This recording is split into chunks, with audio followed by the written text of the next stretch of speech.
TDP అధినేత చంద్రబాబుపై మాజీ మంత్రి పేర్ని నాని తీవ్ర విమర్శలు చేశారు. చంద్రబాబుకు వయసు పెరిగినా బుద్ధి మారలేదంటూ ఘాటు వ్యాఖ్యలు చేశారు. ముఖ్యమంత్రి గురించి చంద్రబాబు ఇష్టానుసారం మాట్లాడుతున్నారని అన్నారు. తన కుమారుపై గంజాయి నిందలు మోపారని ఆగ్రహం వ్యక్తం చేశారు.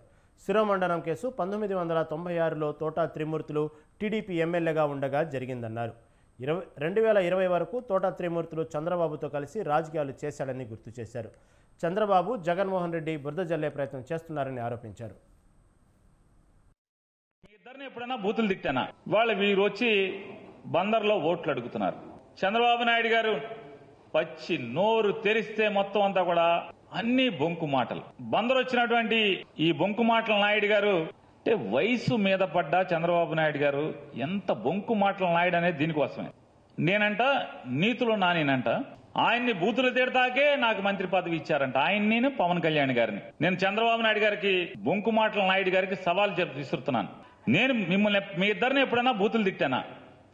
అసభ్య పదజాలంతో నేను ఎప్పుడన్నా మాట్లాడానా? మీరేమో జగన్మోహన్ రెడ్డి గారిని పచ్చిగా మాట్లాడతారు. మీరు ఎంత మాట పడితే అంత మాట మాట్లాడతారు జగన్మోహన్ రెడ్డి గారిని. ఇంకా మీ వయసుకి తగ్గట్టు ప్రవర్తించకుండా ఎంత కిరాతకంగా నా కుమారుడు పేరుని కృష్ణమూర్తిని మీరు ఎంత దిగజారి మాట్లాడుతున్నారు. నా కొడుకు గంజాయి అమ్ముతాడా? ఇంతకన్నా ఎందుకు వయసు అనేది? మొదటిసారి రాజకీయాల్లో పోటీ చేస్తుంటే చంద్రబాబు నాయుడు ఇంత పాపం మాటలు మాట్లాడుతున్నా.